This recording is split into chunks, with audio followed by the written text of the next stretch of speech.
He thought she had nothing left until 10 Rolls-Royces from the richest black family arrived for her.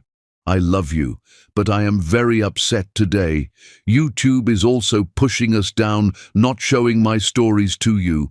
If you are facing this issue, comment down, and Binta is not well. Please pray for Binta. Let's start with love. Georgina Merritt had learned a long time ago how to walk into a room without announcing who she was.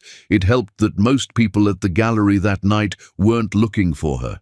They were looking at the paintings, 12 large canvases by a 26-year-old artist from the Bronx who'd been selling out solo shows in Berlin for 2 years before anyone in New York noticed. The gallery itself was new, tucked into a storefront on 125th Street between a barbershop and a Jamaican bakery, exposed brick and track lighting doing their best to look like Chelsea without the Chelsea rent. Georgina wore jeans. She always wore jeans to these things now, ever since she'd figured out that a woman in a good blazer and worn denim got asked about the art, while a woman in anything from her mother's closet got asked about her family. Tonight she'd come alone on purpose, riding the 2 train across town instead of calling a car, the way she liked to before things like this, a half hour of being nobody, watching the city do what it did, before she had to be somebody's daughter again for the rest of the evening. The gallerist waved her past the check-in table without even glancing at a list. Around her, 20 or 30 people moved through the 3 small rooms in the hush people reserved for art they're not sure they're allowed to have an opinion about. She was standing in front of a canvas, a woman's back bent over a stove, painted in reds so dark they looked almost black, when a voice next to her said, "I keep coming back to this one, and I still don't know if I like it." She glanced over. A man, maybe mid-30s, dark blazer that had clearly been pressed at home rather than sent out, a little frayed at the left cuff where a watch strap had worn through the fabric. He wasn't looking at her. He was looking at the painting, head tilted, working something out. "You don't have to like it," Georgina said. "You just have to feel something." That's a very gallery opening thing to say. I've been to a lot of gallery openings. He smiled at that, finally turning to look at her. "Preston," he said, and put his hand out like they were closing a deal instead of meeting at a party. "Georgina. Just Georgina. Just Georgina." He didn't push. That was the first thing she noticed. Most men in rooms like this pushed, gently for the rest of it. The last name, the family, the zip code disguised as small talk. Preston just nodded, like a first name was a perfectly complete piece of information, and went back to the painting. "What do you think she's cooking?" Georgina asked, nodding at the canvas. "Something that takes longer than she wants it to," Preston said. "You can tell by the shoulders." It was, Georgina thought, exactly right, and not the kind of thing men usually noticed. "I think I like it because it's not trying to be beautiful," he said. "Everything else in here is trying so hard to be beautiful." "What does that make you?" "Broke," he said, and laughed at his own joke before she could decide whether to laugh with him. "I lease office space for a living. I came because my buddy's cousin knows the artist and there was free wine."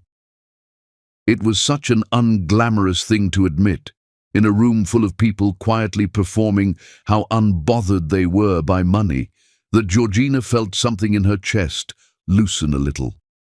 "There's better wine in the back," she said. "By the office. Nobody checks." "Now that," Preston said, "is the most interesting thing anyone's told me all night." They spent 40 minutes back there, sitting on folding chairs meant for gallery staff, drinking wine that was, in fact, better. He told her about growing up outside Pittsburgh, about a father who'd worked the same steel-adjacent supply job for 30 years and retired to almost nothing, about moving to New York 4 years ago with 2 suitcases and a friend's couch to sleep on. He talked about the city the way people only talk about places that haven't yet decided to be kind to them, with a kind of stubborn, hopeful contempt, like a bad marriage he still believed could be saved. He asked her almost nothing about herself, and somehow it didn't feel like disinterest. It felt like relief. Nobody had let her just talk about a painting in years. At one point he asked what she'd paint, if she painted, and she said the inside of a subway car at rush hour, all those private faces trying not to touch. He said that was either the loneliest or the most honest answer he'd ever heard to that question, and he couldn't decide which. She found she couldn't either. She told him she worked with her hands, in a way that was true enough. She did the final walkthroughs on her family's building projects, checked the finish work, argued with contractors about tile grout, without telling him whose buildings they were. By the time she left, she'd given him her number and a version of her last name so soft it barely qualified as one. Across the room, Theodora Merritt had noticed her daughter disappear behind the gallery's office door 20 minutes before either of them reappeared, and she'd noticed exactly who she'd disappeared with. Theodora hadn't come for the paintings, though she bought 2 before the night was over, quietly, through the gallerist, because that was its own kind of watching over things. She'd come because the artist's grandmother had once done alterations for Theodora's own mother, back when Strivers Row was still filling up with families who'd fought for every brick of it and some debts you paid by showing up. She watched Preston from across the room before Georgina reappeared, the easy way he held a wine glass like it might be the only thing steadying him, the blazer that had been ironed by a hand that had learned to iron out of necessity, not habit. She watched him laugh at something the gallerist's assistant said, warm and quick, the kind of laugh that made 3 other people turn toward it. She had seen that kind of warmth before. She had married it, in fact, 31 years ago, in a version of herself young enough not to ask what it was covering. She thought of it still sometimes, not with regret exactly. She had built a good life on the other side of that lesson. But with the tired weight of a woman watching the opening chapter of her own story get read aloud by someone she loved more than she loved being right. When Georgina came to find her near the coat check, cheeks a little flushed, trying and failing to look like a woman who hadn't spent 40 minutes hiding behind an office door, Theodora only said, "Good show tonight." "It really is," Georgina said. "You should see the 3rd room." "I saw it." Theodora studied her daughter's face a moment longer than the sentence required. "Who was that?" "Just someone. Preston. He leases office space." Theodora buttoned her coat. "Does he know who your mother is?" He didn't ask. "That's not the same question, baby."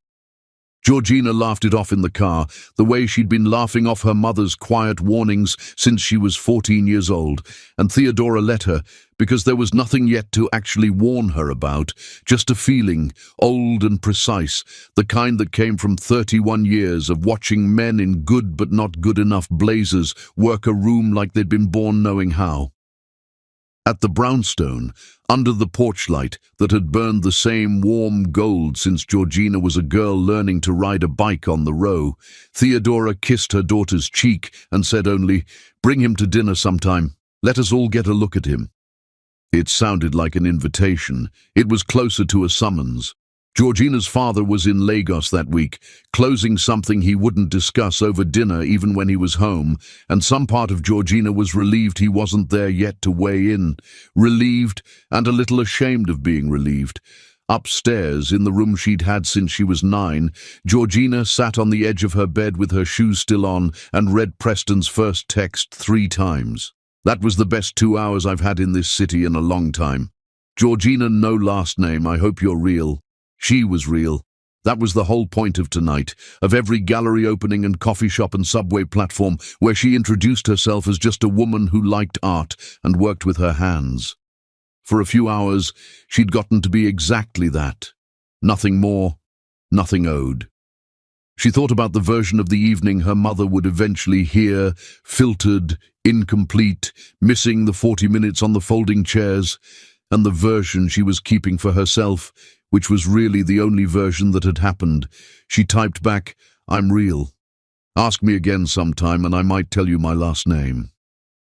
3 dots appeared almost instantly. She smiled at her phone in the dark, and downstairs, if she'd been listening, she would have heard her mother already on the phone, giving a careful, familiar voice and name, and asking gently to find out everything there was to know. Chapter 2. Judge him by his heart. 6 weeks in, Preston still didn't have her last name, and Georgina had started to think of that as one of the more honest things about them. Every Sunday, without fail, dinner happened at the house on the row at 6 o'clock, and every Sunday Georgina came alone, the way she'd been coming since she was a girl, because Preston didn't know there was a house on the row to come to. He thought she rented a walk-up in Inwood. She let him think it, the same way she let him think a lot of small, harmless things, each one a brick in a wall. She told herself she'd take down eventually, once she knew. 6 weeks had turned out to be enough time to learn the rhythm of him, that he ran 3 miles most mornings before work because it was the only part of the day that belonged entirely to him, that he called his mother in Pittsburgh every Sunday afternoon without fail, even when it meant stepping out of a restaurant to do it, that he'd cried once, telling her about his father's retirement party, 6 co-workers and a sheet cake for 31 years of work, and then apologized for crying like it was a debt he now owed her. 6 weeks was not very long. It had felt so far like enough. Tonight, the table was set the way it always was on Sundays. Her grandmother's good china, the water glasses filled exactly 2/3, her grandfather at the head with his tie already loosened by the time she walked in, Garrison at the other end reading something on his phone he clearly wasn't supposed to be reading at the table. Theodora was in the kitchen, which was never a good sign. Theodora only cooked herself, instead of letting the kitchen staff finish it, when she had something to say and wanted her hands busy while she said it. "There she is," her grandfather said, standing halfway up the way he always did, a courtesy from another era he'd never let go of. "You look tired, baby." "I'm not tired, I'm happy." Georgina kissed his cheek. "There's a difference." Her grandmother across the table didn't look up from her wine. "We'll see." They made it through the salad course on weather and a cousin's law school applications and her grandfather's ongoing feud with his cardiologist. Somewhere in there, her grandmother mentioned, casually, too casually, that a girl from church had just gotten engaged to a surgeon, and Georgina knew even then that the evening had already started without her noticing the starting gun. Georgina had almost let herself relax by the time Theodora set down the last dish, took her seat and said, in a voice so light it was obviously not light at all, "So, tell us about Preston." "There's nothing to tell. We're dating." 6 weeks, Theodora said. "That's something to tell." Georgina put her fork down. "What is this?" Garrison finally put his phone away. That was the second bad sign of the night. "Your mother had someone look into him." The table went very quiet, the quiet of a room where everyone already knows and only one person is finding out. "You had him followed?" "Investigated," Theodora said. "There's a difference, and you know it, because you just made the same distinction about tired and happy 30 seconds ago." "That's not the same thing." "It's exactly the same thing." Theodora slid a folder out from beneath her own placemat, thin and unmarked, and set it in the middle of the table like a dare. "I'm not going to pretend I didn't do it, and I'm not going to apologize for it. I raised you. I get to worry about you the way I know how." Georgina didn't touch the folder. "Say what's in it then, since you clearly want to." 3 relationships in 6 years, all with women who had money or were about to have it. All of them ended the same way. A fight about something small that turned out to be about something large, and him gone within a month of finding out the money wasn't as available as he'd hoped. There was a hedge fund analyst in Chicago, engaged 4 months before he discovered her trust was tied up in litigation that could take years to resolve. He was gone within 3 weeks of that discovery, no explanation beyond a text about needing space. Theodora said it without triumph, which was somehow worse than if she'd said it with any. "I'm not telling you he's a bad man, Georgina. I'm telling you I've seen this shape of good man before." "You've seen it exactly once," Georgina said. 20 years before I was born." The room went stiller. Garrison's jaw did something. Her grandmother set her wine glass down with a small, precise click. "That is not what tonight is about," Theodora said, and for the first time all evening her voice wasn't light at all. Her grandmother leaned forward, rings catching the candlelight. "Baby, I loved a poor man once too, before I loved your grandfather. Broke my own mother's heart doing it. You know what I learned? Poor isn't the sin, poor is just weather. What your mother's folder is describing isn't a man with no money, it's a man with an old, familiar relationship to other people's money, and that is a character trait, not a tax bracket." "You don't know him?" "No," her grandmother agreed. "Neither do you, really. Not the parts that would matter here. You know the parts of him that show up for a woman he thinks has nothing. Ask your mother how the other parts tend to show up once there's something to lose." "This family judges everyone who isn't already inside it," Georgina said, and her voice was rising now, and she let it. "You did it to Daddy's first wife. You did it to Uncle Reuben's whole marriage. Every single time, it's not enough to just not like someone. You have to build a case." "Georgina." Garrison's voice, low, a warning. "No, I want to say it. You raised me to believe I was allowed to want things for myself, and not just for the name. And the first time I actually do that, you hire a stranger to go through his trash." "We didn't go through his trash," Theodora said. "We looked at public records and talked to 2 women who were kind enough to answer honestly, and I would do it again tonight, because I would rather you be furious with me for a year than watch you find out the hard way what I already know." "You don't know it. You're guessing, and you're calling the guess love." Her grandfather, who had said nothing this whole time, finally spoke quietly, the way he did when he actually meant something. "Georgina, sit back down." She hadn't realized she'd stood. "I'm not hungry," she said, and heard how young it sounded and didn't care. "Nobody's asking you to eat," her grandmother said. "We're asking you to think, which you are clearly not currently interested in doing, so go on then. Go be furious somewhere else. We'll save you a plate. I didn't have 2 dimes to rub together when I came calling on your grandmother," her grandfather added before she could turn away entirely. "Her father made me wait in the kitchen the first time like hired help. I've spent 60 years remembering exactly what that felt like, and I still think he was right to be careful, even though he was wrong about me. Being right to be careful and being wrong about the man aren't opposites, baby. They can both be true at the very same time." Georgina picked up her bag from the back of the chair. Garrison caught her arm gently as she passed him, not stopping her, just marking the moment. "For what it's worth," he said, low enough that only she could hear it, "I told your mother to wait until the 2 of you were at least engaged before she did any of this. She didn't listen to me either."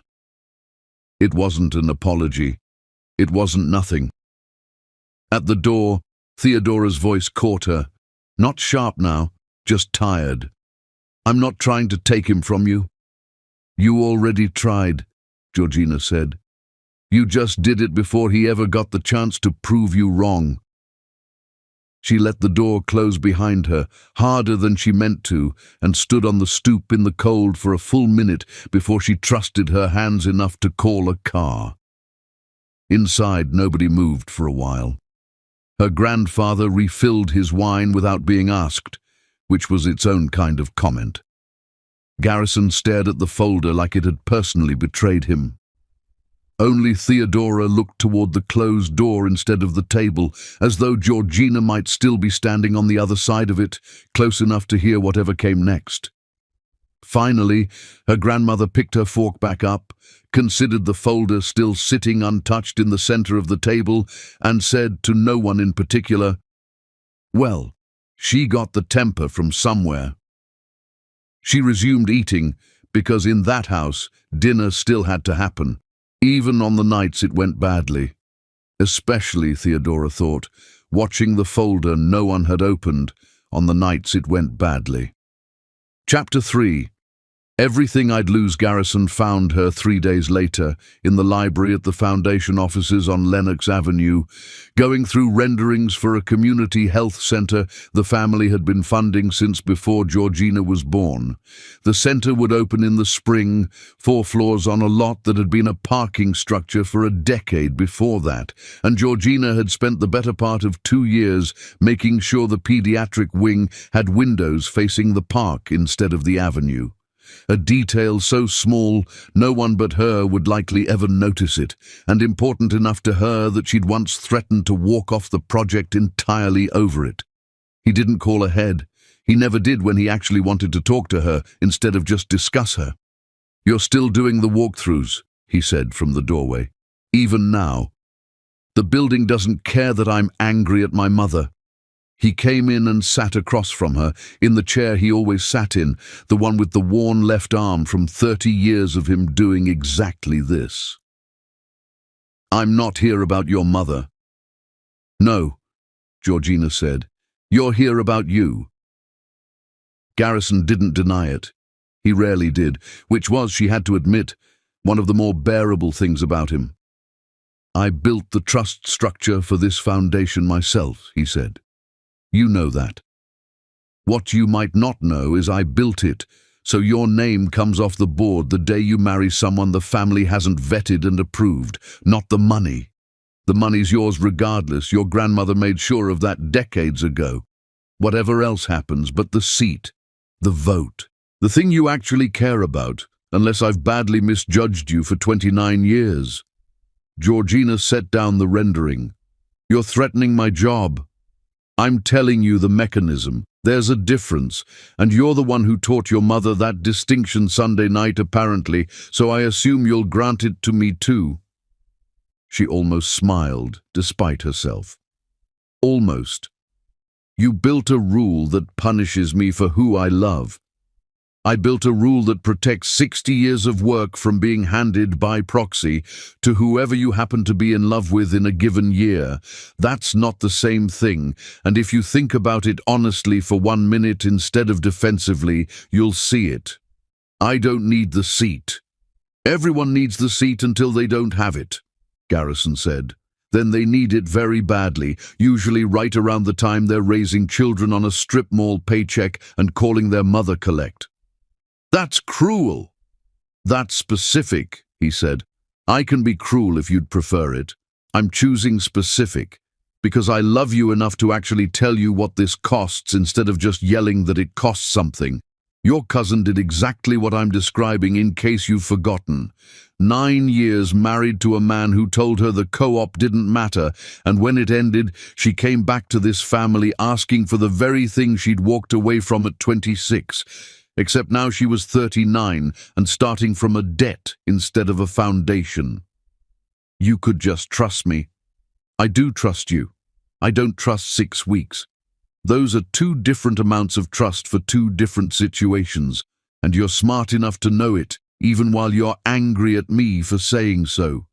Georgina looked at the renderings spread across the table between them. 2 years of her actual work, argued for line by line against contractors who hadn't wanted to spend the extra on real windows for a building full of people they'd quietly decided didn't need a view. "This building exists because of me," she said. "Not because of the name. Because I sat through 11 zoning meetings and out-argued men twice my age about ADA compliance until they gave up just to make me stop talking. I know. I was in 3 of those meetings. Something in his face shifted, briefly, proud despite himself, before he set it back down like a tool he didn't currently need. That's exactly why I don't want to watch you build the next 15 years of your life on a foundation you never actually checked. He's not a foundation. He's a person. He's a person you've known 6 weeks who doesn't know your last name. That's not a relationship yet, Georgina. That's an audition, and right now you're the only one who knows it's happening. The words landed harder than the folder had, harder than anything Theodora had said at dinner, because there was no cruelty in them at all, just her father's gift for finding the one true thing in a room and setting it down exactly where she couldn't avoid stepping on it. "So what do you want?" she said, "for me to end it?" "I want you to be smart about a good instinct instead of reckless with it. There's a difference." He almost smiled at his own echo of the word. "Your mother wants a folder to decide this. I don't think a folder decides anything, honestly. I think time does. I think if this is real, it survives you being careful. And if it isn't, I'd rather you find that out with your seat on this board still intact than after you've walked away from the family checkbook to prove a point to people who never asked you to prove one." Georgina was quiet for a long moment, turning a corner of the rendering up and back down. "And if I marry him anyway," she said, "without your blessing, without being careful, without any of it?" Garrison looked at her for a long time before he answered, and when he finally did, his voice had lost its edge entirely, gone somewhere quieter and much older. "Then you'll be poor and loved for a while, and that sounds beautiful right now, at 29, in a library with good light and someone else paying the electric bill. Ask me again in 20 years, in a kitchen with a leaking roof, whether beautiful was enough. I've watched that answer change on people I loved, more than once." He didn't say who. He never did. But Georgina had grown up watching her father go quiet whenever a certain kind of wedding photograph came up in conversation, and she had learned, without ever being told directly, not to ask. "That's not going to be us. It's never going to be them," Garrison said, "every single time, before it is." He stood, straightened his jacket, the conversation apparently over on his end, though nothing in her had settled at all. "The seat stays open for you," he said from the doorway, not turning around. "I built the rule. I can also tell you, as the man who built it, that I have never once enjoyed enforcing it. Not on you, not on your cousins, not on anyone. Think about that too tonight, when you're deciding how villainous to make me in your head." "I already know how villainous to make you," Georgina said, but there was less heat in it than she meant there to be. He almost laughed at that, a short, surprised sound, gone as fast as it came. "That's my girl," he said, and left her alone with the renderings and the folder she still hadn't opened. 3 days of untouched paper sitting in her bag like a stone she'd agreed to carry without agreeing to look at. She thought about calling Preston just to hear him say something uncomplicated. She thought about the 11 zoning meetings and the windows she'd fought for, and whether a man who didn't know this building existed could ever really know the parts of her that had built it. She didn't open the folder. She told herself that was the brave version of the evening. For a long time after Garrison left, Georgina sat with her hand flat on the rendering over the pediatric wing's windows, the ones facing the park. She thought about the 2 years it had taken to win that argument, meeting by meeting, budget line by budget line, and how nobody in that building had ever once asked whose daughter she was before deciding whether her argument had merit. It was, she realized, the only room in her entire life where that question had never once come up. It was only walking home, past the health center's dark windows, hers and no one else's, whatever else was true, that she let herself wonder once quickly whether her father had meant to talk her out of Preston at all, or whether he had simply wanted her to walk into her marriage, if she was going to have one, with her eyes fully open instead of grateful ones. She decided she didn't know which. She decided for tonight that not knowing was allowed to be enough. She called Preston anyway, from the corner before her train. He answered on the second ring, breathless, halfway through cooking something that had clearly gone a little wrong in her absence, and asked, the way he always did, plain and unguarded, how her day had been. She told him it had been long. She did not tell him why, and hated just a little how easy the not telling had already become. Chapter 4. One Promise. Preston proposed on a Tuesday, which Georgina would love for the rest of her life, precisely because it wasn't a Saturday, wasn't a landmark, wasn't anything performed for an audience, just the two of them on the fire escape of his fourth-floor walk-up in Inwood, eating dumplings from the place on the corner, when he set the container down and said, without any wind-up at all, "I don't have a ring yet. I wanted to ask before I could afford one, so you'd know it wasn't about the ring."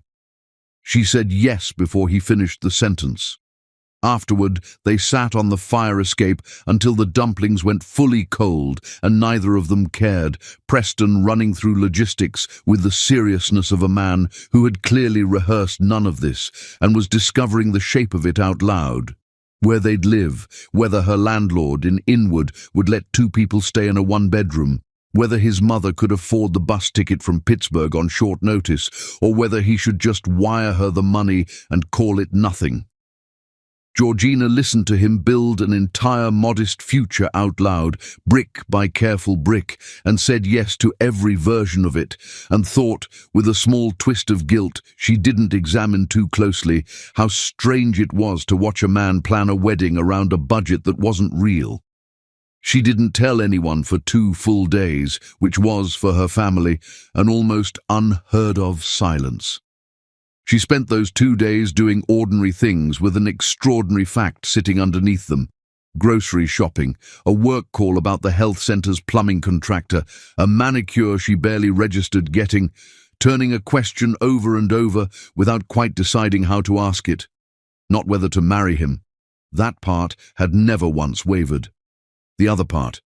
She told her mother 2 days later, standing in the kitchen on the row at 11 at night, because Theodora was always awake at 11, doing the crossword at the island the way she'd done every night since Georgina was small enough to be carried up to bed, instead of walking there herself. Theodora didn't look up right away. When she did, her face wasn't the face from the dinner table. It was older, softer, and much more frightened. "Sit down," she said. "I need to ask you for something, and I need you to actually hear it before you say no." Georgina sat. "I'm not going to ask you not to marry him," Theodora said. "I tried the other way, in that dining room, and I watched it fail in real time, and I'm not foolish enough to try it twice, so I'm asking for something else instead. One thing." "Okay, don't tell him." Theodora's hands, usually so still, were turning her pen over and over. Not the name, not the house, not the foundation, not any of it. Let him marry the woman from Inwood. If it's real, if what the two of you have is what you think it is, it will survive that.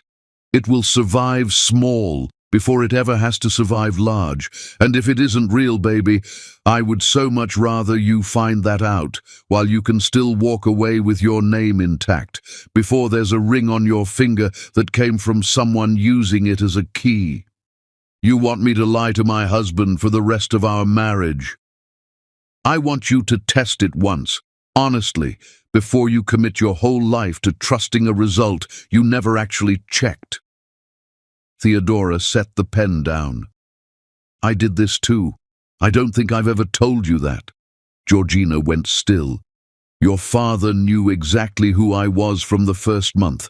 I made sure of it. I wanted the safety of being wanted for the whole picture, all at once, no surprises. And it was real what we had. It still is.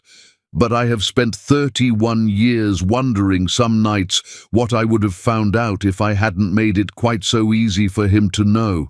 I'm not saying he married me for the name. I am saying I never gave either of us the chance to find out for certain, and that not knowing is its own small weight I still carry, even inside a good marriage. I don't want that weight for you. I want you to have the certainty I never let myself have. Do you regret it? Georgina asked.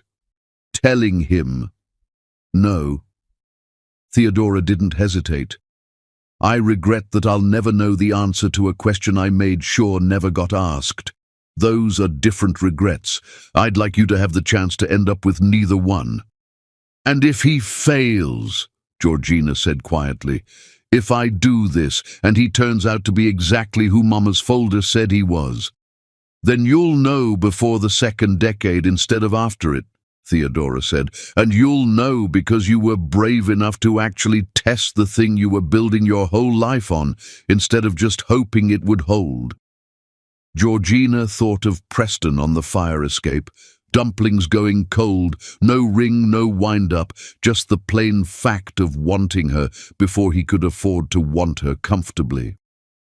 She thought about how easy it would be to keep him in that plain, uncomplicated place a little longer. She thought, too, about the folder still sitting closed in her bag, 3 weeks now, and what it would mean to finally have an honest answer to the question it had tried to answer for her. A small wedding, then, she said, nothing that would tell him anything. Theodora's eyes filled fast in a way they rarely did. A small wedding. And you don't get to enjoy this, Georgina said, half a laugh breaking through despite everything.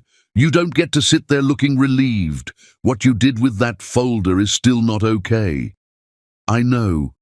Theodora reached across the island and took her hand. I'm still not sorry I looked. I am sorry it hurt you, finding out that I had. That's not the same as sorry. No, Theodora said. It's specific. You'll find you inherited that habit from both of us, unfortunately. They were married 7 weeks later, in the garden of a friend's brownstone 2 blocks from the one Preston still didn't know existed. 19 guests. A borrowed dress Georgina chose deliberately because it looked like something a woman from Inwood could have saved a year to afford. A small trio playing standards under string lights that Preston had hung himself the night before on a ladder he'd borrowed from the block association because he didn't yet know he never had to borrow anything from anyone again. The dress had cost $400 at a consignment shop on the Upper West Side, and Georgina had haggled the price down herself, badly, enjoying every uncomfortable second of it, because it was the first time in her adult life she'd had to actually care what something cost. Preston's best man was a guy from his gym who'd known him 11 months and gave a toast about work ethic instead of love, which made everyone laugh harder than a better toast would have. There was no photographer. Theodora's assistant took pictures on her phone, the kind that would end up printed small and kept in a drawer instead of framed on a wall. And somehow that felt, to Georgina, like the truest gift her mother gave her all year. Georgina's family called it dinner with friends when they mentioned it at all, and did not correct anyone who assumed otherwise. Her grandmother wore pearls small enough not to raise a single question. Garrison shook Preston's hand for a long moment, searching his face for something he didn't announce finding one way or the other. Theodora cried through the whole ceremony and let people believe it was only the ordinary kind of crying mothers did. When the officiant asked Preston if he took this woman, he looked at Georgina for a long moment before he answered, like he was making sure, one final time, that she was real, the way he'd been checking in small ways since the night at the gallery. I do, he said. Whoever she turns out to be underneath all this, and I mean that as the highest compliment I know how to give a person, I do. Somewhere behind her, Georgina heard her grandmother's breath catch, quick and quiet, the sound of a woman recognizing something she hadn't expected to recognize. Georgina said her own vows without flinching, and did not let herself think, not once, about the folder still sitting closed in a drawer at her mother's house, or about what her father had said in the library, or about the shape of good man her mother claimed to have seen once before, 20 years before Georgina was born. She thought instead about dumplings going cold on a fire escape, and a man who'd wanted to ask before he could afford a ring, and she let herself for one evening simply believe him completely. Somewhere in the garden, her grandfather was telling Preston's best man a long story about waiting in a kitchen 60 years ago, and Preston's best man was laughing in exactly the wrong places, and nobody corrected him, because some stories are only for the people who already know how they end. It was, she would think much later, the last evening she managed that, without effort. Chapter 5. The Woman Who Watches the House. The apartment was 2 rooms in Washington Heights, a 4th-floor walk-up with a view of a brick air shaft if you leaned out the kitchen window at exactly the right angle, and Georgina had chosen it herself over 3 other places Preston liked better, because it was the kind of apartment a woman who worked with her hands and told small, careful lies about her last name could actually afford. One of the others, a 1-bedroom in Astoria with a dishwasher and actual counter space, had made Preston go quiet with longing in a way that worried her a little even then, though she hadn't yet let herself understand why. "We could swing it," he'd said, doing math on his phone in the elevator down, "if we're careful for a year." She'd told him the commute was too long. It wasn't, really. It was just $400 a month further from what she was actually willing to explain. She could have paid cash for the building.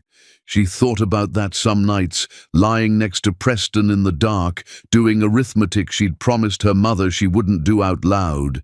They furnished it slowly, on purpose, the way real newlyweds without money had to. A second-hand couch from a listing Preston found at 11 at night.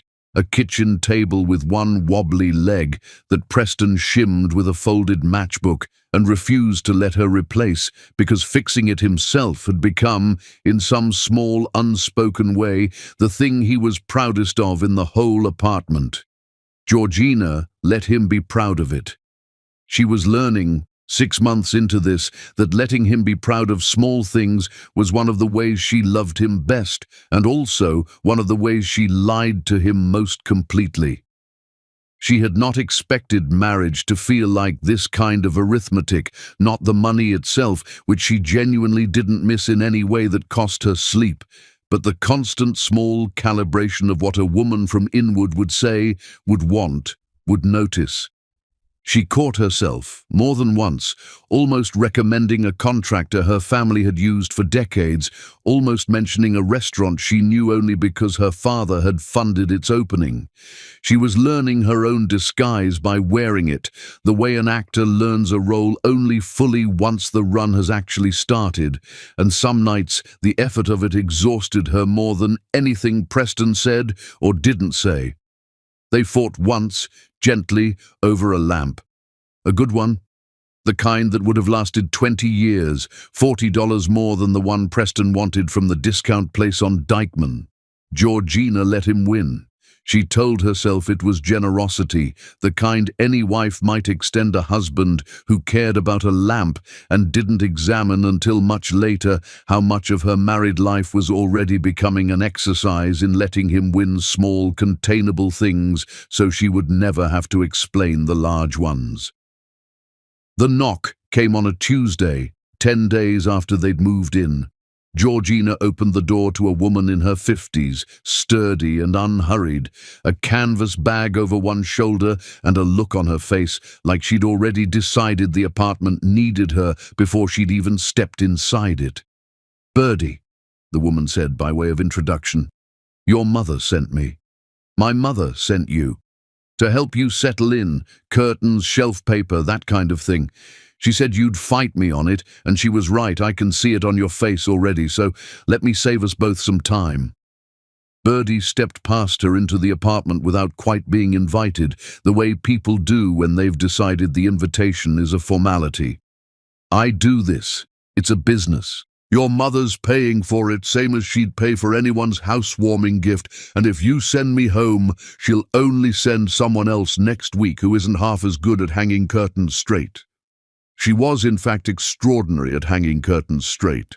She was also, Georgina noticed within the first hour, extraordinary at a great many things that had nothing to do with curtains. She knew, without being told, which cabinet to put the good plates in and which drawer would naturally become the junk drawer within a month, regardless of anyone's intentions. She hummed while she worked, something old and wordless that Georgina almost recognized from her own grandmother's kitchen.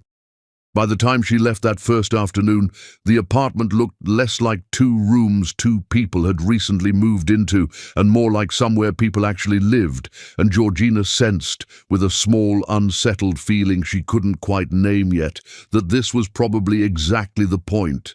It was, Georgina had to admit, a good cover story, good enough that she almost believed it herself some days over the months that followed, even though some deeper part of her knew exactly what Birdie actually was, and what she'd actually been sent to do, and chose, out of some combination of loneliness and self-preservation, not to examine that thought too closely.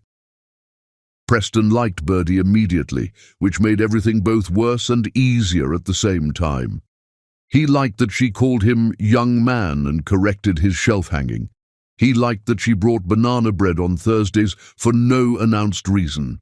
He had no context for old money families keeping people like Birdie on staff for exactly this purpose, so he simply took her at her word, a kind older woman who did this sort of thing, sent by a mother-in-law he'd met twice and found intimidating in ways he couldn't quite name.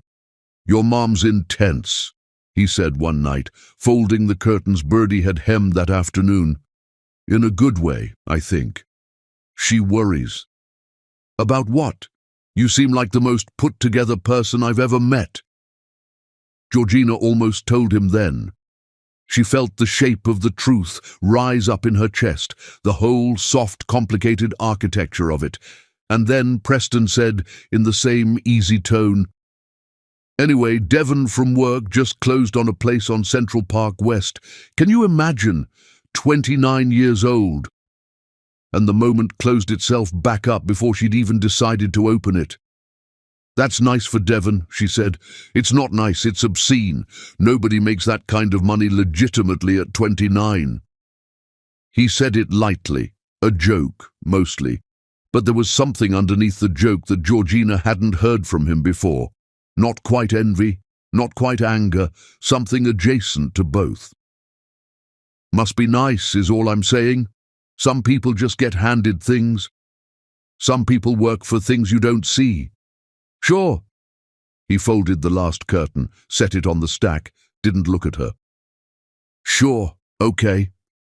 It happened again, in a different key, 2 weeks later, when Georgina came home with a bouquet of grocery store flowers, $6, the same $6 as the coffee, because the bodega on the corner had them out front looking bright against the grey afternoon. And she'd wanted, simply, to bring something pretty into their 2 small rooms. Preston looked at them for a long moment, before he said anything. "They'll be dead by Thursday," he said. Not unkind, exactly. Just flat, tired, already halfway to somewhere else in his head. $6 for 4 days? I just wanted flowers, Preston. I know you did." He rubbed his eyes, and for a second, the tiredness in his face looked like something closer to shame. "Ignore me. I had a bad day. They're nice. Thank you." It was, Georgina told herself, an apology, and a real one, and she chose that evening to believe it completely. It was such a small pair of exchanges that Georgina almost let them go entirely, filed it under ordinary marital friction, the kind every couple had about money and other people's money, and the unfairness of a city that showed you exactly what you didn't have on every single corner, every single day. She almost didn't mention it to Birdie, who was in the kitchen wiping down counters that didn't need wiping, clearly in no hurry to leave. "He gets like that sometimes," Georgina said, mostly to fill the silence. "About money. Other people's money." Birdie didn't look up from the counter. "Most people do, baby. It's not like that. He notices things. He works hard, and he notices when other people don't have to." Birdie rinsed the rag, wrung it out with more force than the task required. "I'm sure that's exactly what it is." She said it kindly enough that Georgina let it go, that night, and for several nights after. It was only much later, after the ledger, after Queenstown, after all of it, that Georgina would remember the way Birdie's hands had stilled on that rag and understand that the woman sent to watch her house had in fact already seen everything she needed to see in a single folded curtain and a single lightly bitter joke about a man named Devon, and had simply chosen out of some old and practiced kindness not to say so on the first night it mattered. That first Tuesday, though, none of that had happened yet. That first Tuesday there was only a woman named Birdie standing in a half-furnished kitchen, wringing out a rag with more force than the task required, and a young wife who mistook the silence that followed for tact instead of grief already beginning, quietly, to arrive early. Chapter 6. The Ledger. The fight started small, the way real fights always do, small enough that neither of them could point to a single one afterward and say that's when it began. There was the fight about the electric bill, which was really a fight about whether Georgina ran the air conditioner too much during the day, which was really, underneath that, a fight about whether she took the apartment's discomforts as seriously as he did, since she'd never once, as far as he could tell, actually suffered for anything in her life. There was the fight about her not learning to drive, which had nothing to do with driving and everything to do with a growing list in his head of ways she seemed unprepared for a life he was increasingly certain she'd never actually had to live before him. It was never about the actual dollar amounts. Georgina knew that early, even while she was still pretending mostly to herself that it was. Preston would come home irritated about something at the leasing office, a client who'd walked, a commission that fell through, and by the time he'd taken his coat off, the irritation would have found its way somehow to her. "You didn't have to buy the good coffee," he said one Tuesday, holding up a bag from the specialty place on 181st like evidence. "We talked about this. It was $6, Preston. It's never just $6. It's $6 plus the $6 from last week, plus whatever this month's insurance bump is going to be, and somebody in this apartment has to be the one thinking about the whole picture because it clearly isn't going to be you." She could have ended it in one sentence. She thought about that constantly in the months that followed, how close the truth always sat to the surface of every single fight, how easily she could have set down the coffee and told him there was no whole picture to worry about, that there had never been one, that $6 had never once, in her entire life, been a real number to her. She didn't say it. She had promised her mother a test, and some stubborn, frightened part of her had started to understand that she was no longer sure what the test was actually measuring anymore, him or her own nerve to see it through.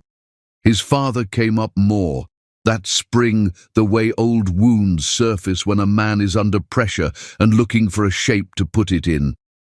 Georgina learned the story in pieces over several fights, never once as a calm, complete telling. A supply company his father had built from a single truck and a business line, gone in 18 months when a bigger competitor undercut every contract in the county. Preston had been 12. He remembered, he told her once at 2 a.m, staring at the ceiling instead of at her, the sound of his father's voice on the phone with the bank, a register Preston hadn't known a grown man's voice could reach. His mother had gone back to work that same year, cleaning offices downtown before dawn so she could still be home when the school bus came, and Preston remembered, with a clarity that seemed to surprise even him, the smell of her, industrial cleaner and cold morning air, when she climbed into bed beside him some mornings, still in her uniform, too tired to change first. "She never once complained where I could hear it," he said. "I used to think that was strength. Now I think it might have just been shame, and I couldn't tell the difference at 10 years old, and I'm honestly not sure I can tell the difference now." "He got a warehouse job after that," Preston said. "Steel-adjacent supply, 30 years, retired on almost nothing, because the good years never counted toward a pension, only the bad ones did." He was quiet for a while. "I used to think if I just worked hard enough it wouldn't happen to me. Now I think working hard was never actually the variable. I think some people just get to keep what they build, and some people don't, and nobody tells you which one you are until it's already happened to you." It explained him.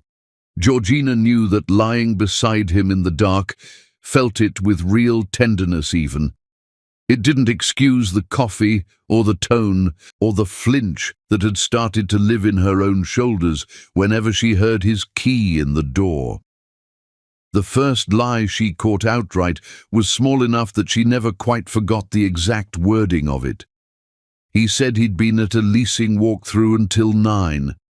She'd called the building's leasing office the next morning for a reason that had nothing to do with him, and the woman who answered mentioned offhand that the office had closed at 6. She didn't ask him about it. She filed it, the way she was learning to file things, in a private room in her chest that was getting more crowded by the week. There was a Thursday, not long after, when he came home smelling faintly of a restaurant she didn't recognize. Not their kind of restaurant, something with white tablecloths, good wine, and someone else's cologne clinging to his collar in a way that had nothing to do with the client dinner he swore, unprompted, that it had been. Georgina didn't ask who'd paid. She had started to realize that some questions, once asked out loud, could never be quietly filed away again, and she wasn't ready yet for a fight she couldn't take back.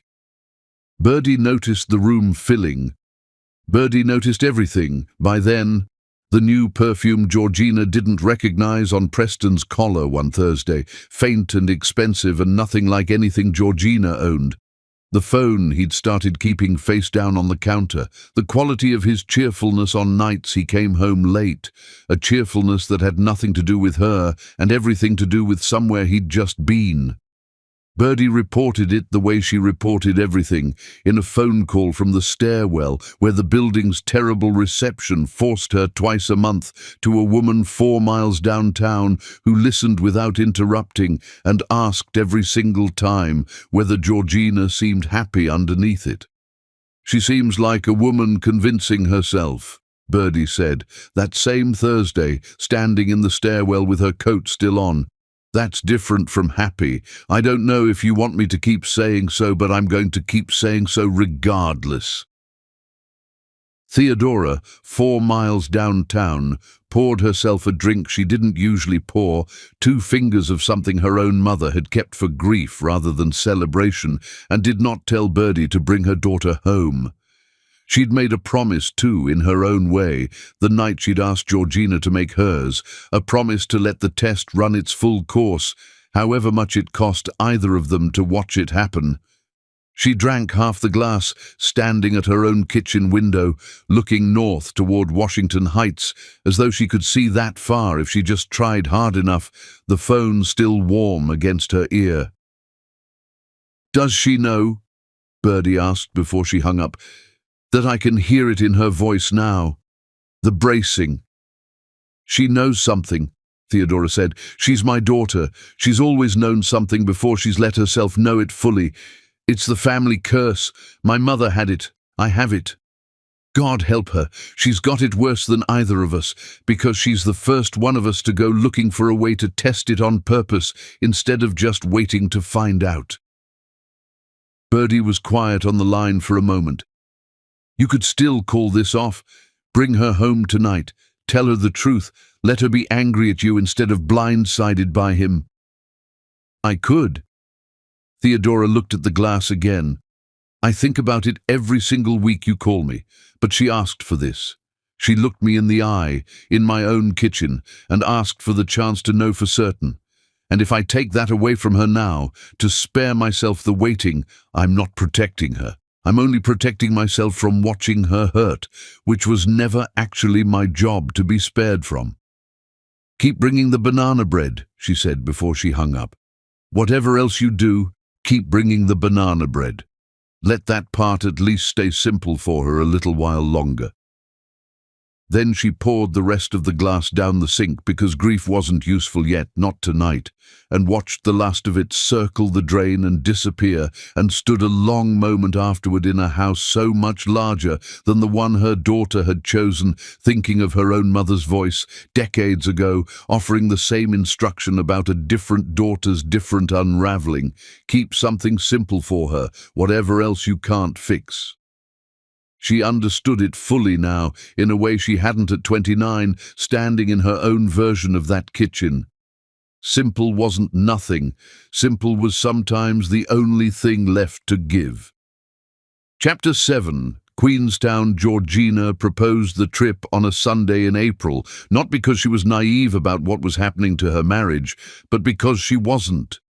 She had counted, without quite meaning to, the days since he'd last told her something true and unprompted, the way he used to on the fire escape in Inwood, before any of this had a name. The count had reached 11. 11 days of careful, adequate marriage, functional in every visible way, and utterly hollowed out underneath, and Georgina had known, somewhere around day 9, that she was either going to fight for whatever was left or watch it finish dying by inches, and she had never once, in 29 years, chosen the second option when the first was still available to her. She had spent 3 months watching something erode in small, deniable increments, and she had reached the point every person in a failing thing eventually reaches, the point where doing nothing had become its own unbearable decision. She had thought about a dozen smaller interventions first, a date night, a real conversation, the folder still sitting unopened in her drawer like an unlit fuse, and rejected all of them for the same reason. They were things she could attempt without him fully choosing to meet her halfway. A trip required his yes. It required him to want the same rescue she wanted, and some frightened, hopeful part of her needed to know before anything else whether that wanting was still mutual. New Zealand, she said, sliding her laptop across the kitchen table, the flights already searched, the dates already circled. 2 weeks, just us, no leasing office, no family, no— She almost said Birdie, caught herself, no distractions. Preston looked at the screen for a long moment. This isn't cheap. I've been saving. It wasn't even a lie, technically, which was its own small, bitter comfort. I want to do this. I want us to remember why we did any of this in the first place. Something moved across his face. Surprise, maybe, or something closer to relief. The look of a man who had also felt the erosion and hadn't known how to say so first. Yeah, he said. Okay, yeah, let's do it. They flew out on a Thursday, 31 hours of transit that should have exhausted whatever was left of the goodwill between them, and instead did the opposite. Something about the sheer distance, the plain, physical fact of being as far from New York as it was possible to get without leaving the planet entirely, seemed to loosen something in both of them. Preston fell asleep on her shoulder somewhere over the Pacific, and Georgina sat very still for 2 hours so she wouldn't wake him, and thought, watching the little plane icon crawl across the seatback map, that she couldn't remember the last time she'd wanted this badly to protect something. She thought, too, about all the times she'd flown this same ocean before, first class, alone, or with her parents, never once having to calculate whether a checked bag fee mattered. She hadn't told Preston that this was not, technically, her first trip to this part of the world. It hadn't seemed relevant in the moment she'd booked it. Now, watching him sleep, his mouth slightly open, one hand still loosely holding hers even unconscious, it seemed like exactly the kind of small omission that made up the whole shape of her marriage. Not lies, precisely, just silences she'd learned to live inside so comfortably she sometimes forgot they were there at all. Queenstown, when they finally landed, looked like a place designed on purpose to make people forgive each other. Mountains that seemed to have been arranged rather than formed. A lake so clear and so cold it looked like a held breath.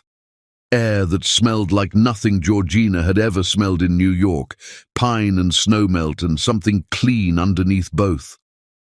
The first 2 days were, without qualification, good. They rented bikes and got lost on purpose along the lake path, arguing cheerfully over a map neither of them could read correctly. Preston tried bungee jumping off a bridge outside town and came back up laughing so hard he could barely tell her about it, and Georgina watched him from the platform, this ordinary, unguarded joy written plainly across his face, and let herself believe, for the length of that laugh, that the version of him from the last 3 months had been a temporary thing, weather rather than climate. They ate a terrible, wonderful meal at a pub that smelled like fryer oil and good beer, and Preston told her unprompted that this was the first vacation he'd taken in his entire adult life that wasn't secretly a networking trip in disguise, and thanked her for it in a voice so plain and unguarded that Georgina had to look away from him for a second, out at the lake, so he wouldn't see what it did to her face. He talked that night about wanting to start his own leasing firm eventually, small at first, just him and maybe one other agent, built slow and clean instead of chasing someone else's commission structure for the rest of his career. It was the first time he'd talked about the future in front of her without a current of resentment running underneath it, and Georgina let herself imagine, for the length of that one dinner, an entire, uncomplicated life built on the other side of this trip. His firm, her name finally spoken plainly between them, no folder, no ledger, no watching woman in their kitchen twice a week. She did not let herself imagine how she'd explain, in that uncomplicated life, where the seed money for his firm might eventually, quietly, need to come from. They hiked partway up a trail above the lake on the second afternoon, stopping when Georgina's legs gave out with a laugh instead of a complaint, and sat on a flat rock eating trail mix Preston had assembled himself proudly from a supermarket that didn't have half the ingredients he'd wanted. He picked the raisins out of hers without being asked because he'd learned months ago that she hated them. And Georgina thought, watching his hands work through the little bag, that this was the truest evidence she had of anything. Not a folder, not an investigator's report, just a man remembering what she didn't like and quietly removing it before she noticed it was gone. They wandered the Saturday market by the lake that same afternoon, and Preston bought her a small carved wooden bird from a local artist's stall, $9 New Zealand, careful with the conversion on his phone before he handed over the cash, and told her, with the seriousness he reserved for things that actually mattered to him, that it reminded him of something steady. "You always look like you're about to fly off somewhere I can't follow," he said, turning it over in her palm. "I wanted you to have something that stays." She kept the bird on the nightstand of the rented cottage for the rest of the trip, and later, back in New York, on a shelf in the apartment neither of them ever discussed getting rid of, even after everything. On the second night, in the small rented cottage outside town, he pulled her onto the narrow bed and held her the way he had in the very beginning, before any of it, before the coffee and the perfume and the phone kept face down on the counter, and Georgina let herself stop keeping the ledger just for that one night and be only a woman on the other side of the world with a man she still, despite everything, loved without reservation. "I feel like myself again," Preston said into her hair in the dark. "I don't know exactly when I stopped, but I feel like myself again. Here." She wanted so badly to believe the trip had already worked, that whatever this was, they could walk it back to shore just by being far enough away from the life that had started to wear it down. She almost did believe it, lying there in the dark, his heartbeat slow and steady under her ear, his hand still faintly smelling of pine sap from the trail. It was only much later back in New York, turning this exact night over and over, the way she would eventually turn over everything from this trip, that Georgina would remember the phone. It had buzzed once, face down on the nightstand, sometime after midnight, and Preston had reached for it without fully waking, silenced it with a practiced, unconscious motion, and settled back against her as though nothing at all had happened. She hadn't thought anything of it that night. There was so much later that she would learn to see only in hindsight, a whole second version of this same trip, running underneath the one she had actually lived, invisible until she knew exactly where to look for it.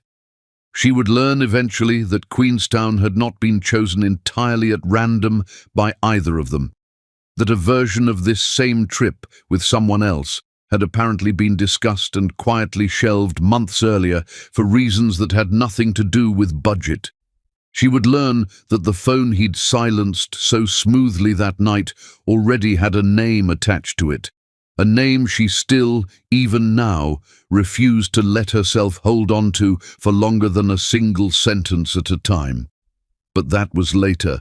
That night, in the cottage outside Queenstown, with the mountains black against a sky more full of stars than she had ever seen in her life, Georgina slept better than she had in months and woke for a few more hours, still entirely happy. Chapter 8. What He Left Behind. They were 11 days into the trip when Milford Sound happened, which was long enough that Georgina had almost let herself believe the first 2 good days had reset something real between them, instead of simply delaying whatever the trip had always actually been for.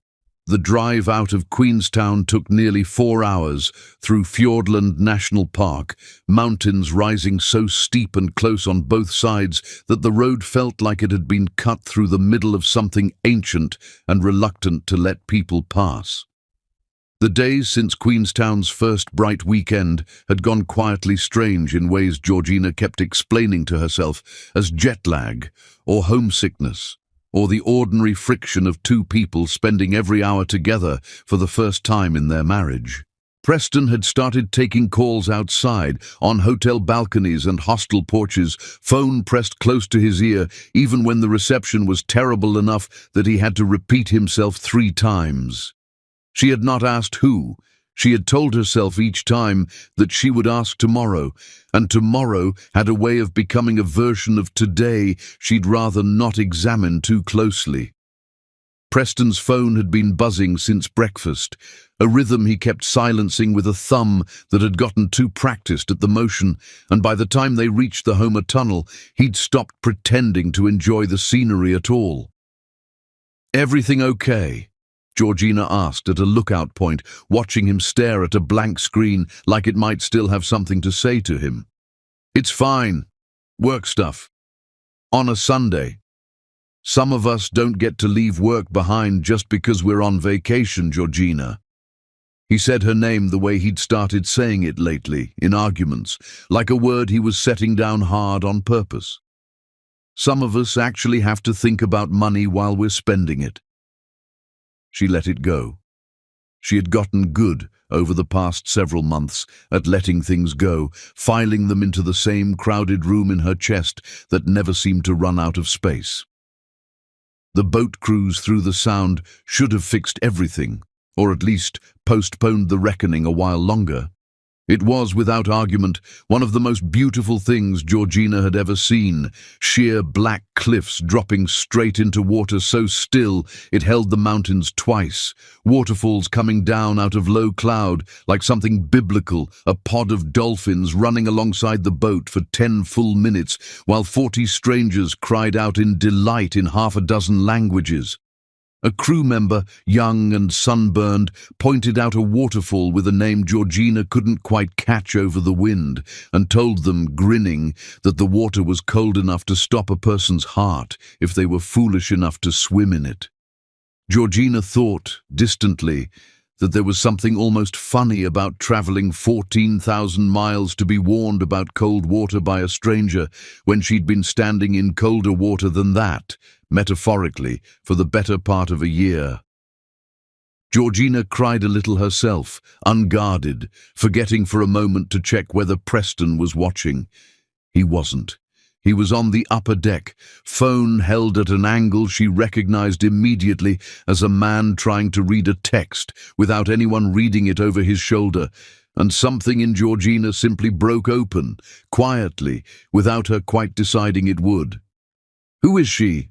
she said, coming up beside him, not loud, not yet, just certain. "Excuse me? Please don't do the confused face.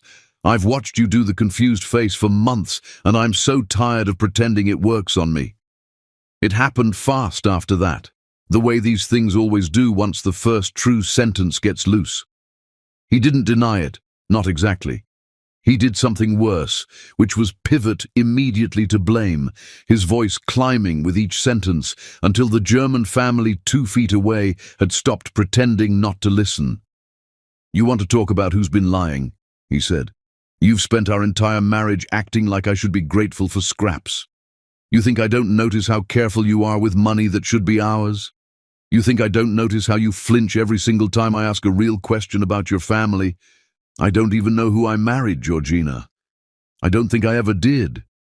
That's not—" "I gave up everything for this," he said, his voice cracking on the word everything in a way that might have moved her once before she realized what he actually meant by it.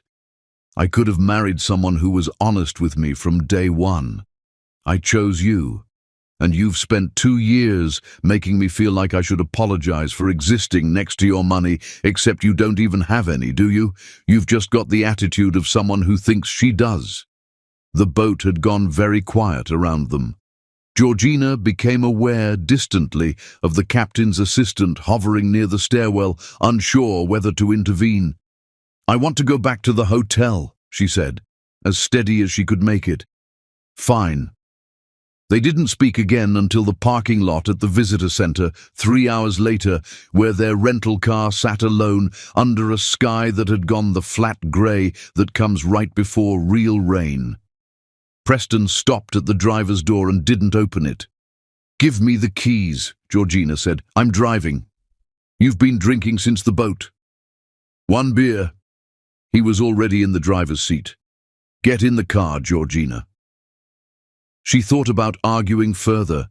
She thought about 100 things, standing in that parking lot with the wind coming down off the mountains hard enough to make her eyes water, and what she actually did was open the passenger door and get in, because it was starting to rain, and because some exhausted, defeated part of her still believed this was recoverable if she could just get them both somewhere quiet enough to talk. He didn't drive back toward Queenstown.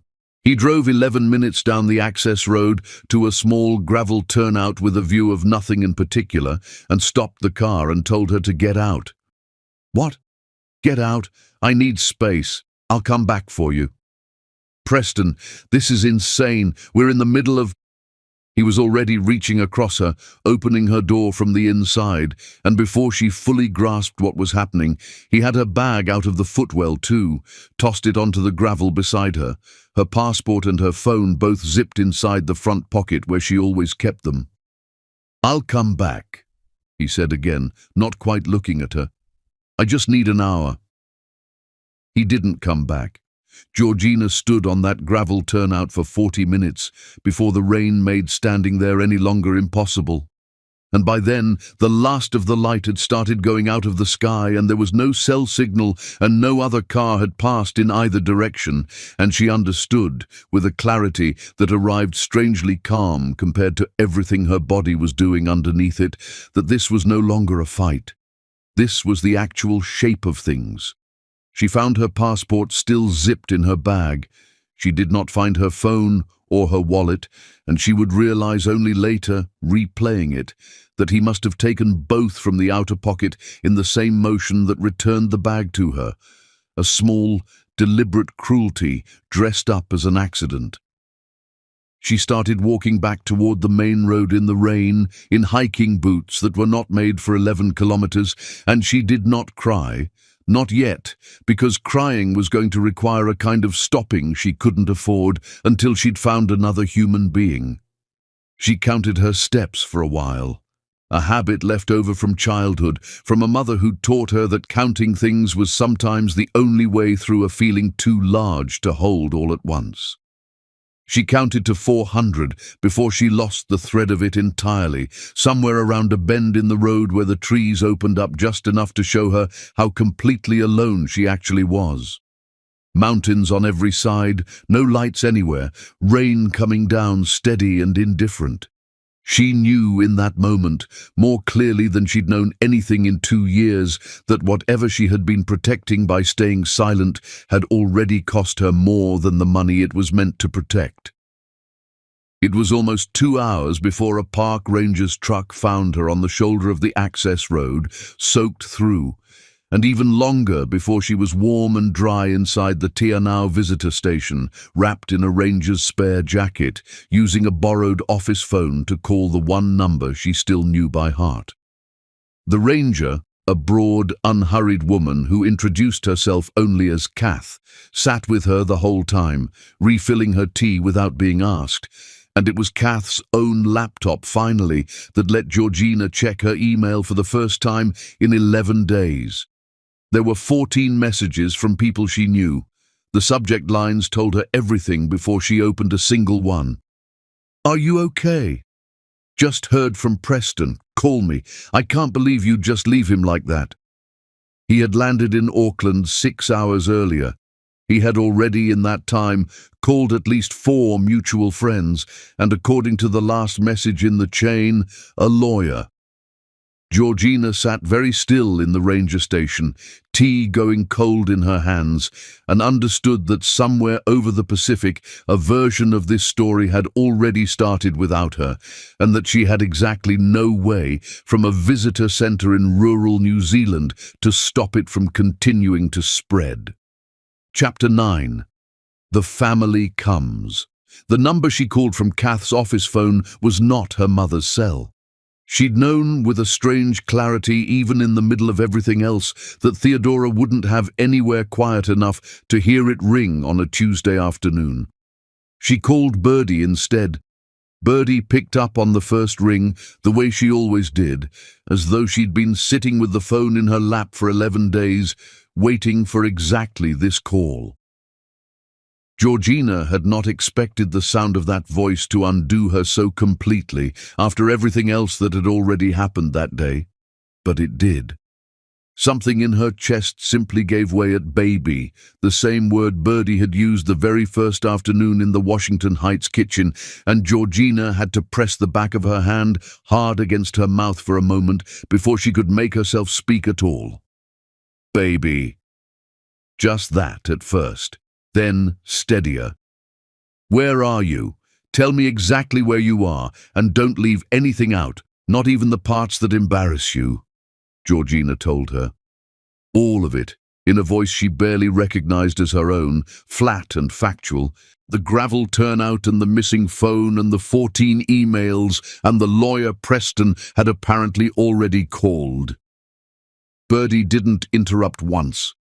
When Georgina finally stopped talking, there was a silence on the line, just long enough for her to hear, faintly, a door closing somewhere in the background, and Theodora's voice, low and urgent, asking Birdie something Georgina couldn't make out. "Your mother's here now," Birdie said. "She wants you to know something before anyone does anything else. She wants you to know she's not going to say it. Not tonight, not ever, not one word of it. She just needs you to hold on to your phone, Kath's phone, whoever's phone, for the next 4 hours, because there's about to be a great deal of noise on your end, and none of it needs explaining. Just let it happen." The noise arrived exactly as promised. A car for Georgina within the hour, arranged through a number Kath recognized on sight and treated with a deference that told Georgina everything about what her mother had already set in motion. Later, she would piece together the full shape of it. A call from Birdie to Theodora, Theodora to Garrison, Garrison to a security firm the family had used for 3 generations, a jet requested and fueled and in the air within 90 minutes of Georgina's own call ending. Nobody asked her permission for any of it, and for the first time in longer than she could remember, Georgina didn't want to be asked. There was a real relief in being moved through the world by people who loved her enough not to wait for her to catch up to her own rescue. A hotel in Queenstown by nightfall, a suite with someone already inside it, a woman from the consulate's honorary office, gentle and brisk in equal measure, walking Georgina through emergency travel documents with the practiced patience of someone who did this exact thing more often than the general public would ever guess. A new phone, activated and loaded with exactly 1 contact, waiting on the nightstand when Georgina finally sat down. She didn't call Preston. She knew, somewhere in the numb middle of that night, that she was never going to call Preston again, and that the knowing itself, arriving so simply, was its own kind of answer to a question she'd spent 2 years too frightened to actually ask. The flight home took 18 hours, and Georgina slept for 11 of them, in a seat that reclined flat, under a blanket someone had thought to have monogrammed, decades ago, with initials that weren't quite hers anymore. She woke once, somewhere over the Pacific, to find the cabin lights dimmed and a flight attendant quietly refolding the blanket around her shoulders without waking her fully, and Georgina lay there in the dark for a long time afterward, not sleeping, just breathing, watching the small red light blink on the wing outside her window, thinking about nothing at all, which was its own kind of mercy after 2 years of thinking about everything. Garrison met the plane himself at a private terminal in Teterboro and said nothing at all for the first several minutes, just held her in a way she couldn't remember him doing since she was small enough to be carried. "I'm not going to say it," he said finally into her hair, echoing Birdie's promise from half a world away. "I want you to know how hard I'm not saying it. You can say it a little." "No," Garrison said, "I really can't. I built a rule once about protecting what we've worked for, and I stand by every word of it, and I have never in my life wanted less to be right about anything." "How did you know?" Georgina asked into his shoulder. "That night at dinner, how did you actually know and not just guess?" Garrison was quiet for a moment. "I didn't know. Your mother's the one who knew, or thought she did. I just knew I'd rather lose a fight with my daughter than watch her lose something she couldn't get back. Those aren't the same kind of knowing, and I want you to understand the difference because I think you're going to need it going forward. More than you need an apology from me." "What's the difference?" "One of them makes me right. The other one just means I loved you enough to risk being wrong out loud in front of witnesses at your own dinner table." He pulled back enough to look at her properly for the first time since the terminal. "I'd take that trade again, every single time." Theodora was waiting at the house on the row when they arrived and said almost nothing at all. No lecture, no folder pulled back out for a final vindicated word, just a long embrace in the front hallway, and eventually a bowl of the same soup she'd made when Georgina was small and sick and needed exactly one thing from the world, which was simply to be fed by someone who loved her without conditions attached. They didn't discuss New Zealand that night, or the folder, or any of it. Theodora asked about the flight and the weather, and whether Georgina was hungry, and let the rest of it wait for a day when Georgina had slept in her own bed and could stand to hear any of it spoken aloud. The divorce took 4 months, and Georgina signed everything Preston's lawyer put in front of her without contesting a single line. No alimony, no claim on anything, because there was nothing of his worth taking, and she had no interest in fighting over what little there was. Her own lawyer, a quiet, precise woman from the family's usual firm, tried once to argue for at least covering Georgina's own legal fees. "Let it go," Georgina told her. "I don't want anything from him. I want it finished, cleanly, on paper, the way everything in this family gets finished."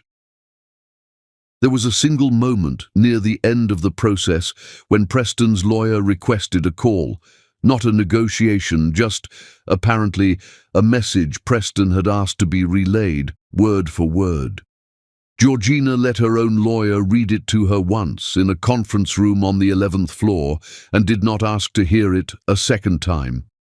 It was an apology of sorts, or the closest thing he seemed able to construct to one, full of the word love and empty of the word sorry. And Georgina signed the final settlement 3 days later without responding to it in any way at all, because some messages, she was learning, didn't require an answer to be fully received. She went back to the foundation on a Monday morning in September, 11 months after the wedding she'd deliberately kept small enough to fit 19 guests. Garrison had reinstated her name to the board the day she landed, without being asked, but Georgina asked him to hold it. Not forever, she said, just for now. She wanted a desk instead. She wanted the 11 zoning meetings again, the arguments about window placement, the part of the work that had never once, in 2 years of lying about her own name, required her to explain herself to anyone. A desk, Garrison repeated like he was tasting the word. You could have the whole floor. I know. I want the desk. He studied her for a long moment, the way he had in the library over the renderings, more than 2 years earlier now, looking for whatever it was he always seemed to be looking for in her face. This isn't about punishing yourself, he said. I need to hear you say you understand that. A desk isn't a penance. I know that. Do you? I want to earn the floor back, Georgina said, not because I think I have to, because I want to know this time that it's actually mine. He gave her the desk. It was, she would think later, the first entirely honest request she had made of her family in over 2 years, and something in her settled the moment he agreed to it. Not healed, not yet, but settled, the way a house settles after a storm, quietly finding its true weight again in the ground. Chapter 10. 10 cars. Preston's unravelling took the better part of a year, and Georgina heard about most of it the way you hear about weather in a city you used to live in. Second-hand, from people who still knew people, arriving without her ever having to ask.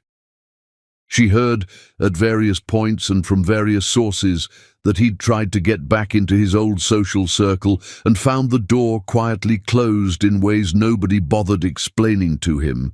She heard that he'd started drinking more than he used to, though she couldn't have said whether that detail was true or simply the kind of thing people said about men whose lives were visibly coming apart, true or not, because it fit the shape of the story better than any alternative would have.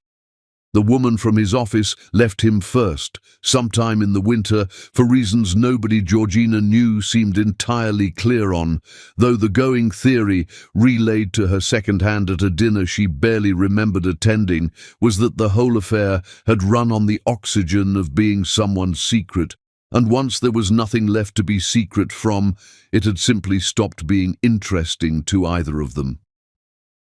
He lost the apartment in Washington Heights not long after that, the one Georgina had chosen, the one with the wobbly table leg he'd been so proud of fixing, and moved twice more within the year, each address a little further from the version of himself he'd tried so hard to build in front of her. Georgina, meanwhile, had spent those same months exactly where she'd asked to be, at her desk, On the fourth floor of the Foundation's offices, working her way slowly back toward the board seat she'd asked her father to hold rather than give. It was ordinary, unglamorous work. Permit applications, contractor disputes, the tedium of institutional real estate, and she came to love it in a way she hadn't expected, the same way she'd once loved the walkthroughs because it asked nothing of her except competence. Birdie still came by on Thursdays, though there was no longer a marriage to watch over, and the banana bread had, somewhere along the way, simply become a habit neither of them saw any reason to break. Georgina looked forward to it more than she probably should have admitted to anyone. An hour every week that asked nothing of her except to sit at her own kitchen table and be exactly who she actually was, with someone who had known the truth the entire time and loved her anyway. It was in exactly this ordinary work on an unremarkable Wednesday in April that she first saw the name Kerwin Commercial Realty on an acquisitions target list circulated ahead of a board meeting. A small, struggling leasing firm in Midtown, undercapitalized, bleeding clients, exactly the kind of distressed asset the Merit real estate arm bought twice a year without much ceremony. Georgina read the name 3 times before she was entirely sure. She said nothing to anyone that day. She simply initialed the folder, the way she initialed every folder that crossed her desk, and let it move forward through the ordinary machinery of the company, the same machinery that would have picked it up eventually with or without her. Due diligence on Kerwin took 6 weeks, and it was the firm's own outside auditors, not anyone with a personal stake in the outcome, who found the pattern first. A leasing agent with 2 years of inflated commission claims, client entertainment expenses tied to restaurants that had no record of hosting the meetings described, invoices for site visits to properties that showed no corresponding lease activity. The name on the file was Preston's. Georgina had expected, if this moment ever came, to feel something enormous. She had imagined it, in her lowest months, more times than she was proud of. Some version of triumph, sharp and satisfying, finally arriving to balance an old ledger. What she actually felt, reading his name typed plainly into a spreadsheet cell beside a dollar figure and a date, was closer to recognizing an old photograph of someone she used to know well enough to predict exactly what he'd do under enough pressure. Georgina read the auditor's report once, alone at her desk, long after everyone else had gone home, and felt something she hadn't expected to feel, which was almost nothing at all. Not triumph, not relief, just the quiet, factual click of a door that had needed closing for a long time, finally closing itself. The story broke publicly the same week the acquisition was announced, because that was simply how these things worked. A press release, a few paragraphs in a trade publication, the company's leadership shake-up listed almost as an afterthought beneath the deal terms. It was there, buried in a business section article he probably wasn't even supposed to have access to anymore, that Preston finally learned the name he'd been married to for 2 years. He came to the building on a Thursday in June, the day the deal formally closed, and stood across the street from the Merit headquarters on Park Avenue for most of the morning, according to the building's security detail, who noticed him before Georgina ever did. She saw him only once, through the tinted window of the car as the small convoy pulled up to the curb, her father's Rolls-Royce first, then her mother's, then her own, then the cars carrying the board's senior counsel and the 2 directors who'd flown in from Chicago for the announcement, 10 of them in total, black and unhurried, the kind of arrival that had never once, in her entire childhood, seemed remarkable to her because it had simply always been how her family moved through the world.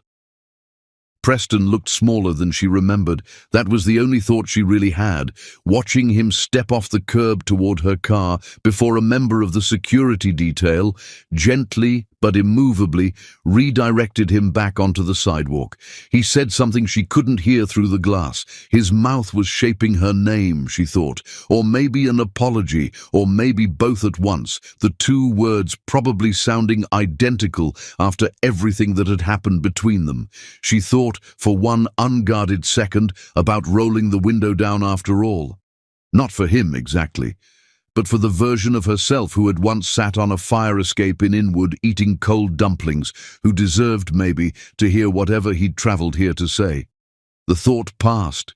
It did not feel like weakness, passing. It felt like a door she had already, patiently, finished closing months ago, one auditor's report at a time, long before either of them ever set foot on this sidewalk. She did not roll down the window.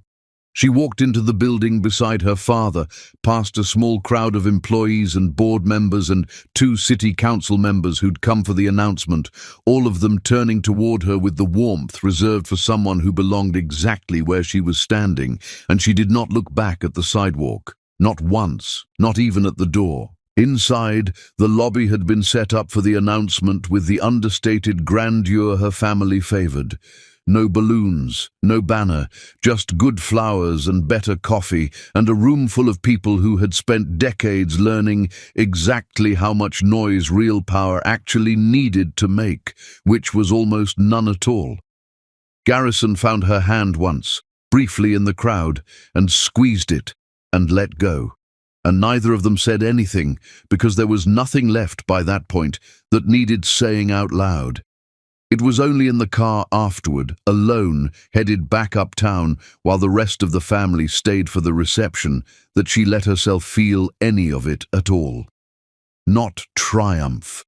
Not the 10-car satisfaction she might have imagined once in an angrier version of this story. Just a kind of tired, complete quiet, the city sliding past the window in its ordinary grey light, and Georgina Merritt sat back against the seat and watched it go by, and did not think about Preston again for the rest of the ride home.